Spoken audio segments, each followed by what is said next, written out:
Welcome to Fundraising is Funny. I'm Lynn Wester. And I'm Clay Buck. Join us to share in laughter and stories as we take a lighthearted look at the profession that we love so much, fundraising. Because sometimes we just have to laugh at ourselves. Laughter through tears is my favorite emotion. Take a moment, take a listen. Hey, this could even be called self-care. Bring your favorite beverage and a yummy snack. In reality, we're here to deliver on our promise. We're going to make you laugh or cringe. And if you learn something too, bonus. See, we're serious fundraisers. We believe in this work, but we also know we do some really ridiculous things all in the name of raising a dollar. Maybe if we laugh at and with them and at ourselves, we can bring a little joy to everybody in our sector. Now, don't worry. In that pursuit of joy, we won't name names, but the stories we share are 100% real life in the world of nonprofit fundraising. Because, come on, fundraising is funny.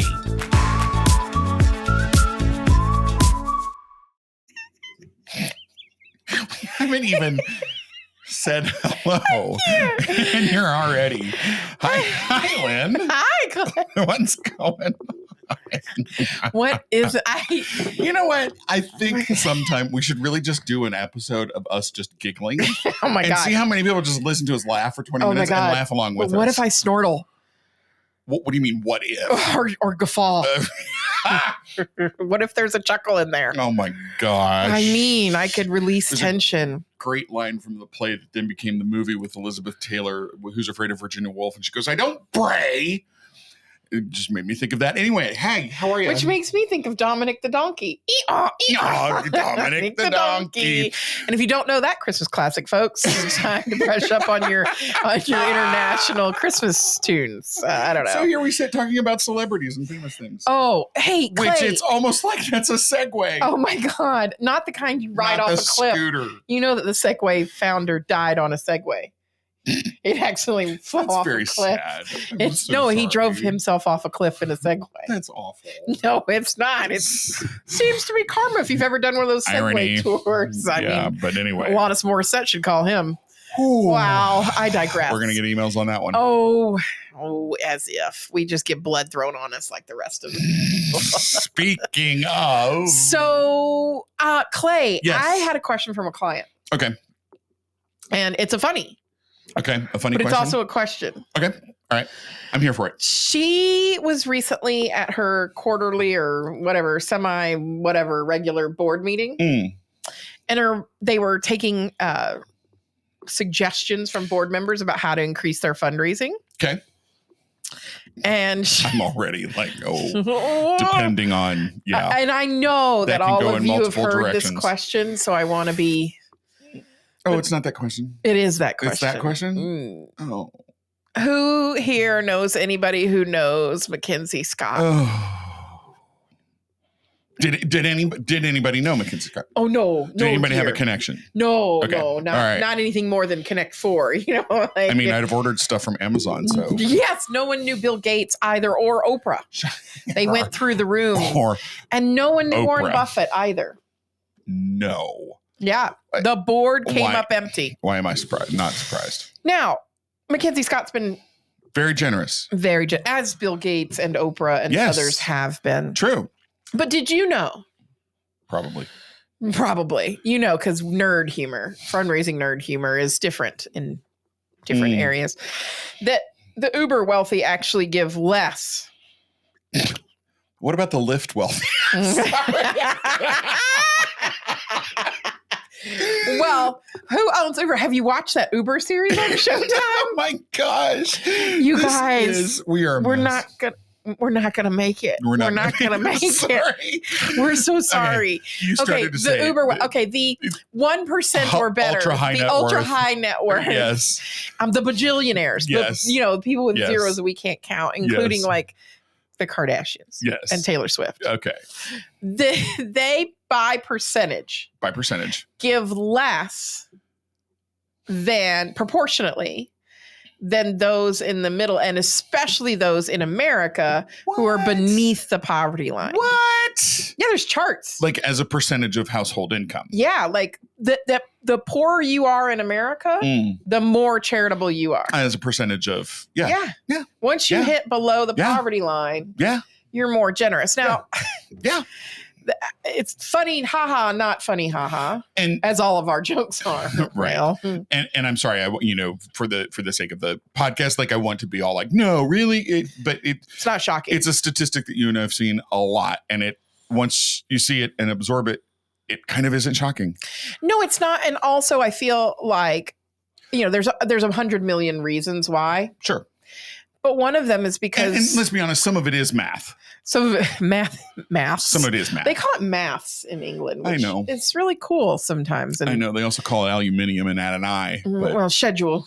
And they say we took out an I, but I digress. So I do want to talk about knowing struggle, right? So there's that. But then there's also like just sheer, but then so how come, if that makes sense, and if we know that to be true, then how come people want us to chase the B money, the billionaire money, who do we know? Are you saying our fundraising strategy we should be soliciting low income people? No. No, I'm sorry. I'm not laughing at that because it's funny to think of. I'm laughing at that because the words fundraising and strategy were strung together in a sentence. And I don't think our boards sometimes help us with that. Like, again, no, I'm not suggesting that we tackle those who are working probably 2 and 3 jobs just to make it and just sort of living that way. I guess my point in bringing up this story and having a podcast about Go Find Me Mackenzie Scott is that's not the way it works. Right. And even, what's fascinating to me is when did the Billionaire Pledge first start? Like 2006, 2005, something like that. I really did. I'm a realist. I'm not an optimist nor a pessimist, but I'm a realist. I really did think though that would raise charitable giving in this country. And it hasn't had when they start dying, that will have, the Giving Pledge will have an impact, but it hasn't had the impact that we thought. The donors still are giving, by and large, restricted gifts, right? So that's what Mackenzie Scott is teaching all those old billionaires, that you can actually give unrestricted money. In very thoughtful, intentional, while requiring little to no work on the nonprofits end in terms of unhinged grant applications and ridiculous reporting requirements. Right. I mean, it in no way should detract from the intent or the philanthropy or the generosity, et cetera. It is interesting, though, I think, to point out that someone like a Mackenzie Scott, like ultra high net worth individuals, give away millions of dollars. Absolutely. Make it back. Oh, like the day they give it sometimes. Right. So they're giving away money, which is wonderful and to be celebrated, but they are making it back in returns on investments and businesses and et cetera. So maybe my point is, let's discuss sacrificial giving then. Oh. Right. So, well, yes. What giving is a sacrifice, and what does it take to give it a sacrificial level? We have a colleague that we both know who does have a phrase that I love. Stop looking at people's wallets. Oh. And I sort of interpret that interesting. And going back to your comment about strategy and focus and, what does it mean? Like, we tend to think of philanthropy, and we've talked about this before on the podcast. We tend to think of philanthropy, quote unquote, and wealth as synonyms. Oh, yeah, no. And to me, the whole point of that statistic of the per capita percentage income going to charity just blows that whole concept out of the water. Then how come we have so many, and I say this with kindness in my heart, little old ladies who pass away and leave their neighborhood library with $4 million, or a cat sanctuary with $7 million, or the local botanical gardens, and everybody's like, it was such a surprise. No, she's been a loyal donor to you for 18 years, and now you're surprised? One of the reasons there is we still, writ large as a sector, I know there are many great colleagues and professionals that we have that are listening today that go, no, we do that, right? But writ large and as a sector, and especially amongst leaders and those that drive us into these things, have not accepted that frequency and recurrence of giving is far more indicative of long-term generosity, stability in funding, et cetera, than the high dollar amount is. It's just, it seems, and I can kind of, on my more gracious days. Oh, you have gracious days? There are a few. Okay, I got to get some of those. Sometimes. You know what I need to have? I just know more? You so well that I can lower your shield. You know what I need more Lowered of? expectations. You know what I'm expecting though right now? A snack. A snack. Oh, I could have many more gracious days if I were simply fed properly. Like during a job interview once, they asked the age-old question, "What's your greatest weakness?" And I was tired of answering it. I was on a job search, and so I said, "I get hangry." Look, if it is 2 to 3 p.m. and I have not had lunch, you need to shove some peanut butter crackers in my direction because I'm hangry and I'm not nice when I'm hangry and I have a very short fuse. So let's prevent my hanger. Actually, now that you've told this story, just before we go to snack break, you have just reminded me of something I've completely forgotten. I asked a colleague once to be a reference for me in a job I applied for. And she actually told me that when they called and gave a reference, she said, I couldn't think of anything really bad to say about you. So when they asked me how you responded to stress, I said, well, he eats. And I mean, it's not true, but it's not true. But also, that was the best answer they had gotten from any of the candidates because I was honest. I suppose it was. Anyway, we will be back. We will be back. What was I thinking of? There was some song that occurred to me right before we went to snack break, and now it's gone. Tomato. I know you. No, we're going to keep teasing the tomato story. One of these days, you guys will pry it out of our cold, dead hands. One of these days, we'll tell a tomato story. We were talking about levels of wealth. We were talking about sacrificial giving, right? And we were talking about, why we as fundraisers are challenged by board members to go find somebody who's connected to Mackenzie Scott. Right.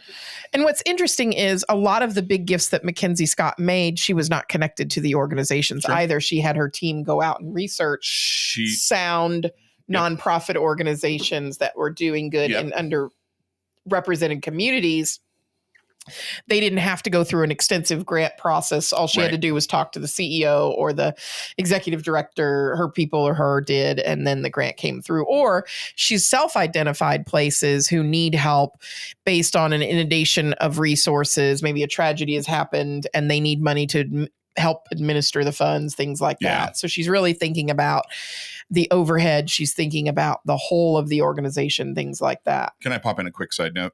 Of course. With somebody like a Mackenzie Scott, there's definitely one lesson there because, as you said, doesn't necessarily have a relationship, does have a team doing research. It really points to the importance of the value of external documents. And one of the least used but most valuable real estate that we have is the description on the 990 form. Oh. Phenomenal opportunity. I read the 990. I do too. Before I get into business with anybody. Well, thank you. Right. And in research, this is how funders find us. Anyway, I digress. It's so use your 990. Well, Clay. What? Have you ever turned down a client because you read their 990? Yep. I have too. Yep. Especially when it goes under highest paid employees or who they've also hired as contractors. Yep. 100%. I am like, oh no, 100%. I shall not lie with those snakes. Oh, listen, and I'm not a big donor to any organization by any stretch of the imagination. I fall in that great statistics of mid-level donor, mid-level, right, middle income. But I'm thoughtful about where I do give, and I have not. Something has compelled me, but I have not given because of what I've seen in the 990. So, do you know what cracks me up? You just said I'm a thoughtful giver, and I'll never forget. I was working with a client on. Speaking of chasing money and things, and she said that we should call our monthly donors thoughtful givers. Are we going to? Well, I mean, planned giving.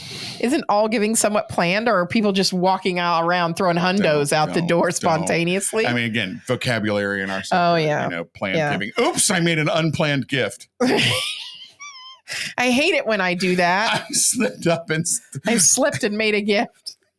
But no one ever, except maybe in Vegas. I mean, you never know. You guys do wacky things out here. But Clay, so what would be the answer? So, right. I think it's important that we offer humor. I mean, in spades. We've got it in spades. Us? Humor? No. And we also offer advice. So somebody comes to Punchline. you and says, no, not Punchline. Let's walk through it and then we'll punchline it. Somebody comes to you and says, my board wants us to know, who do we know that knows Oprah, or who do we know that knows Mackenzie Scott or Bill Gates or Warren Buffett, or, oh God, hope not Elon Musk, but everybody is allowed to make mistakes. What do you say? What is your advice? What do we, how do we not chase the billionaires and value what we have? My advice and my response is colored by my experience. Ooh, coloring. Which I am, number one, an individual giving person. Mm-hmm. I have spent my entire career in individual giving. And even more so, I am a low and middle of the pyramid guy. I call it small and mighty. Small and mighty, great, grassroots, whatever you want to call it.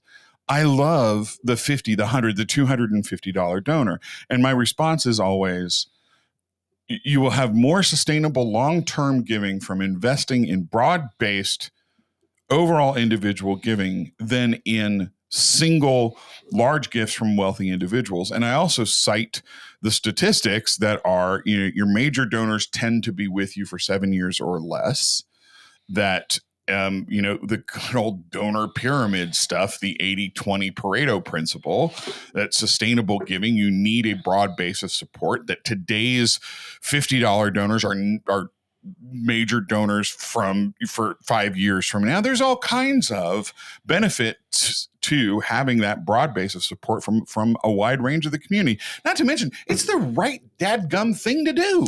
Also, isn't it time to have representative donors, meaning donors that are normal people? Why are we always chasing money and not chasing humanity? Right? Len, why are we always chasing money and not chasing humanity? That's it. Because here's the thing that's underneath that statistic that we don't talk about enough about. And I want to be clear that there are I'm not saying that billionaires are bad people or that they aren't humane or any of that. I'm just saying, we just chase that almighty dollar, right? Or krona or whatever, yen, whatever it is we're chasing. I just wonder if we're not doing ourselves a disservice. Here's the thing that we're not connecting to when we cite that percentage of income given charitably in lower and mid-range household incomes. The point is they're giving. The point is they're engaged, they're philanthropic, they are giving. And what we're seeing with this whole measurement of generosity, of philanthropy, they are giving. They're giving to GoFundMes, they're giving to Facebook fundraisers, they're giving to their churches, they're giving every time somebody puts out I've told you the story about the box at my grocery store. Tell me that story. There's a box in my grocery store and it just says in badly written letters, food drive, please give. No so logo. Comic Sans font, no branding. No, not even. It's handwritten in Sharpie on the side of the box. It doesn't tell us who the organization is for. It doesn't tell us what it's going for. It doesn't have the picture of a hungry child on it. It just says food drive, please give. And that box is overflowing. And I'm watching people, the same people that are complaining about the grocery prices right now, which is true, but they're walking out the groceries they just bought. They're dropping a can in, they're dropping a box of cereal, something they just spent $4 or $5 on. They're dropping it in, and because all they know is somebody's hungry, somebody needs food. And I just bought food. And what a luxury is it that I can buy food and other people can't? Precisely. And I can't speak to what their personal incomes are or what their debt looks like or any of that. But I know the neighborhood I live in. I know the type of people that I interact with on a regular basis. And we're not talking super wealthy people here. No, we're talking salt of the earth, regular old people. But you know what? I don't get to see those people in our nonprofit communications enough. Right.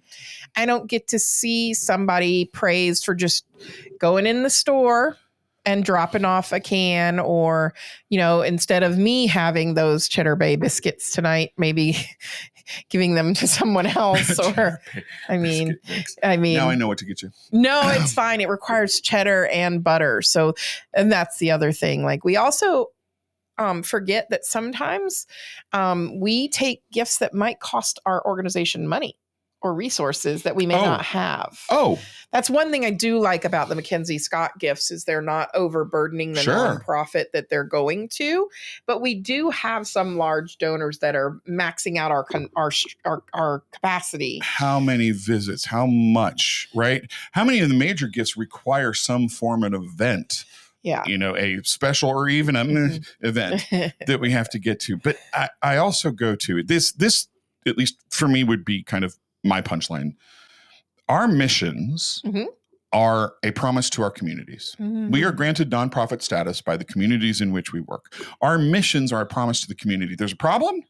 We're going to exist as a nonprofit. You're going to give us that nonprofit status because we're going to address this problem. That's a commitment to our communities. How dare we not involve our communities in the missions where they are solved? Oh, that's lovely. Because people want to be a part of it. How dare we say, everyone solving this mission, feeding hungry people, rescuing animals, ridding the world of ravaging wombats. Oh no, that's only the purview of the wealthy. Well, and then thus and therefore we walk into good old white saviorism and saviorism in general of communities, that the only people that can save these communities are the people the furthest from them, both in finance, both in mindset, both in resources, and so I think, this hits home because I can guarantee you that those of you out there listening have been asked that question. Yep. Who do we know that knows? And it may not be one of those 4 billionaires. It may be, the most famous alum of your school. It could be, the one rich person, the person that owns the NFL franchise in your city, or the hotel person, or, the steel mill, or whatever it is. And they have no relationship, or frankly, they may not care about what you guys serve. They haven't had an experience with the community that you all help with. And so better we focus our efforts. Better we focus our efforts on the community. Better we focus our efforts. And then when the time comes, if we do a good job at what we're doing, maybe we will attract one of them based on our reputation, based on someone, that we don't know. But to put that pressure on our staff and our resources and our board is just kind of, a little bit wacky. So I'm going to put the pressure back on our audience. Yep. Go to fundraisingisfunny.com. Fundraisingisfunny.com. It is. And tell us who you've been asked. Oh, Who do we know that knows? Yeah. Who do we know that knows Messi? Who do we know that knows Tom Brady? Who do we know? Like, it could be sports. It could be, who do we know that knows Dolly Parton, who is charitable? And you know what I mean? Like, gives a ton. And you've had the Dolly Parton one? Dolly Parton, yep. She's Literacy lovely. Organization, of course. Of course. Right? Well, at least she's in the book arena. Or tell us about the donor that surprised you. Yeah. Tell us about the donor that just came out of nowhere, the one that completely surprised you. Or your hidden billionaires or somebody that just really floored you. We'd love to hear those stories. We thank you all, as always, for listening. Always. And we promise not to ask you if you can connect us with somebody famous because we don't have guests on our podcast. Right. Yeah. It's just us. I mean, we can barely get a word in edgewise with each other. Could you imagine? And on that note, we're out. We'll see you next time. Bye.